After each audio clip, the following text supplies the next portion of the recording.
4 PM news network में दोस्तों आपका स्वागत है। मैं हूं आपके साथ राशिद ज़हीर। तमिलनाडु के राज्यपाल जिनके बारे में ये कहा जा रहा है कि साफ सुप्रीम कोर्ट से उनको फटकार लगी और 10 बिल ऐसे थे जिनको 3 साल से वो दबाए बैठे थे, उनको निर्धारित कर दिया सुप्रीम कोर्ट ने। मतलब राज्यपाल की अनुमति की ज़रूरत भी महसूस नहीं हुई और फ़ौरन लागू कर दिया और फटकार लगाते हुए एक समय सीमा तय कर दी, जिसके ऊपर तमाम देश में एक बहुत शोर उपजा। हमारे धनखड़ साहब भी, उपराष्ट्रपति भी कूद पड़े, बताने लगे सुप्रीम कोर्ट की धाराओं को मुताल्लिक, उसकी हद के मुताल्लिक। लेकिन जिसको फटकार लगी थी उन 10 बिलों पर, उसमें एक बिल ऐसा था जिसमें राज्यपाल बेसिकली नियुक्ति करते हैं जो वीसीज होते हैं, यूनिवर्सिटी के जो कुलपति होते हैं। उसमें 2 यूनिवर्सिटी के कुलपतियों की नियुक्ति के लिए राज्य ने अपने आप को निर्धारित कर दिया था, राज्यपाल की ताकत को कुछ कम कर दिया था। ये वाला बिल भी था कि आप नहीं कर सकते इन पर्टिकुलर यूनिवर्सिटी के कुलपतियों को मनोनीत, उसके बारे में सरकार कोई फैसला लेगी। ऐसा एक कानून उन्होंने, ऐसा एक बिल बनाया था।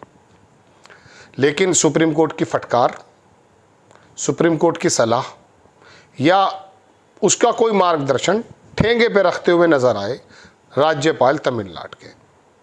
पहले तो धनखड़ साहब से मिले, उनको इनवाइट किया और फिर कुलपतियों की मीटिंग बुला ली ऊटी में, 25 या 26 अप्रैल में होने वाली है।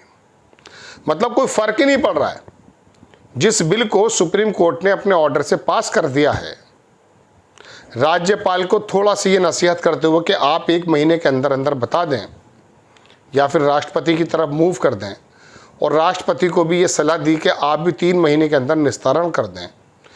इस बात को लेकर के जहां देश में बड़ी चर्चा है, वहां राज्यपाल की कार्यकारिणी से या कर कमलों से ये महसूस हो रहा है कि उनको पता ही नहीं है कि सुप्रीम कोर्ट ने उनको कोई नसीहत दी है, फटकार लगाई है।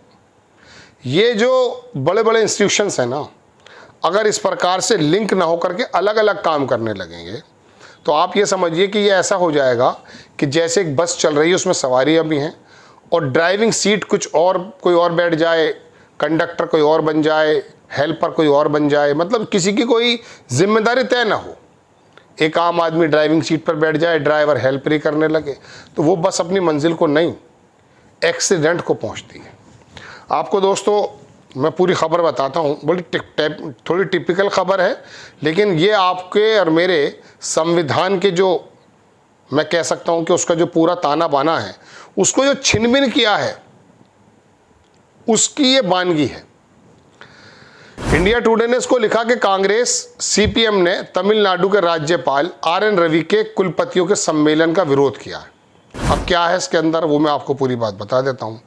तमिलनाडु कांग्रेस और भारतीय कम्युनिस्ट पार्टी ने राज्यपाल RN रवि द्वारा 25 और 26 अप्रैल को ऊटी में विश्वविद्यालयों के कुलपतियों और रजिस्ट्रारों के लिए 2 दिवसीय सम्मेलन आयोजित करने के कदम की कड़ी आलोचना की।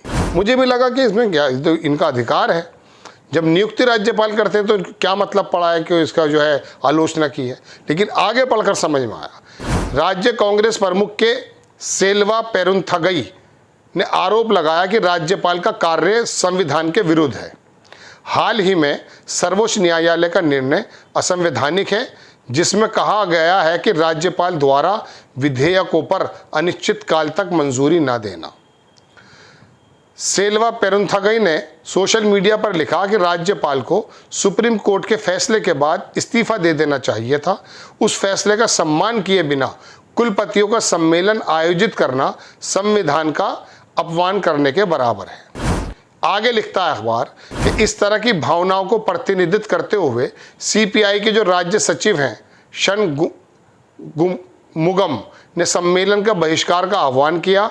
राज्यपाल रवि पर आरएसएस एजेंट के रूप में कार्य करने का आरोप लगाया है। अभी एक यूनिवर्सिटी में श्री राम के नारे भी बुलवा रहे थे। ये शनमुगम ने कहा कि सुप्रीम कोर्ट के फैसले ने राज्यपाल की मनमानी पर लगाम लगा दी है। इस झटके को पचा पाने में असमर्थ होकर वो इस सम्मेलन के माध्यम से विवाद खड़ा करने में की कोशिश कर रहे हैं। उन्होंने बताया कि तमिलनाडु विधानसभा ने राज्यपाल को, बहुत इंपॉर्टेंट बात सुनिए, तमिलनाडु विधानसभा ने, ये जो कह रहे हैं ना कि संसद से और विधानसभाओं से जो पारित हो जाते हैं इनका मकसद होता है, यहाँ उसके खिलाफ जाना है। तमिलनाडु विधानसभा ने राज्यपाल को राज्य विश्वविद्यालयों के कुलपति पद से हटाने के लिए विधेयक पारित किया था।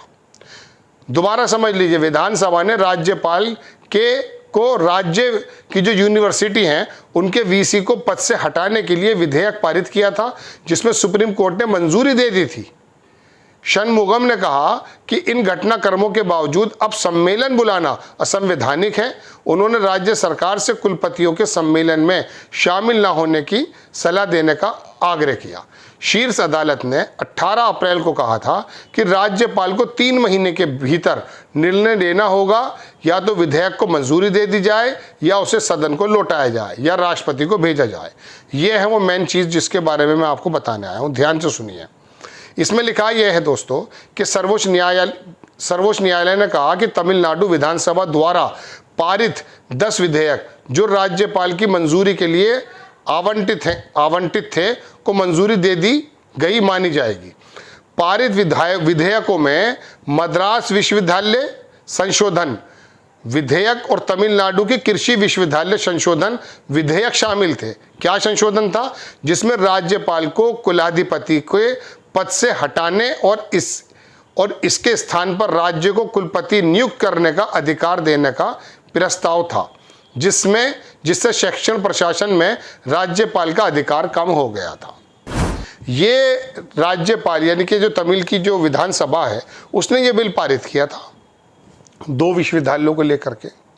उसी के मानना न मानना को छोड़िए, सुप्रीम कोर्ट ने जब उसको लागू कर दिया तो अब शर्मिंदगी की, पहले यही हुआ करता, राज्यपाल से ये कह दिया जाता कि इस्तीफा दे दीजिए, बस खुद ही शर्मिंदा होकर के इस्तीफा दे दिया जाता है। लेकिन यहाँ तो उसके उलट तमाम वीसी को इकट्ठा करके सम्मेलन करने की बात की जा रही है, गोया के कुछ हुआ ही नहीं है। उस बिल में आपको सुप्रीम कोर्ट ने कोई फटकार लगाई नहीं है। ये एक ऐसी हठधर्मिता मानकर चलिए, मतलब कहता हूँ कि ऐसी नहीं कि लिखित हठधर्मिता हो, अलबत्ता ये एक माना जाता है कि सुप्रीम कोर्ट या प्रधानमंत्री या राष्ट्रपति जब कभी किसी राज्यपाल के किसी कार्यकाल पर या किसी उस पर हल्का सा कुछ इशारा करते हैं तो राज्यपाल को ये इशारा होता है। दोस्तों, बात यह है कि जब राज्यपाल अपने मर्जी से काम करने लगे, उपराष्ट्रपति अपनी मर्जी से काम करने लगे, चुने हुए सांसद संसद की गरिमा से बाहर जाके काम करने लगे और संविधान उनके लिए एक ऐसी किताब बन जाए कि जब इनके पक्ष की बात हो तो ये उठाने लगे सर पे, और जब इनके पक्ष न हो तो संविधान के अंदर ही उसके खिलाफ जाने लगे, तब ये एक चिंता का विषय हो जाता है। खबर बड़ी गंभीर है दोस्तों, लेकिन बात यह है कि एक राज्यपाल अपनी हठधर्मिता का शब्द इस्तेमाल नहीं करूँगा, लेकिन निरंकुशता के साथ आगे बढ़ रहा है। यूनिवर्सिटी में जाता है, श्री राम जय श्री राम के नारे लगाना कोई बुरी, लेकिन लगवाता है। अब आप काम क्या करने गए वहाँ, ये हैरत की बात है। आपको खबर कैसी लगी अपनी राय कमेंट्स बॉक्स में ज़रूर दीजिए। चैनल को सब्सक्राइब कीजिए, शेयर कीजिए। नेक्स्ट टाइम मैं किसी खबर के साथ हाजिर होता हूँ। जय हिंद।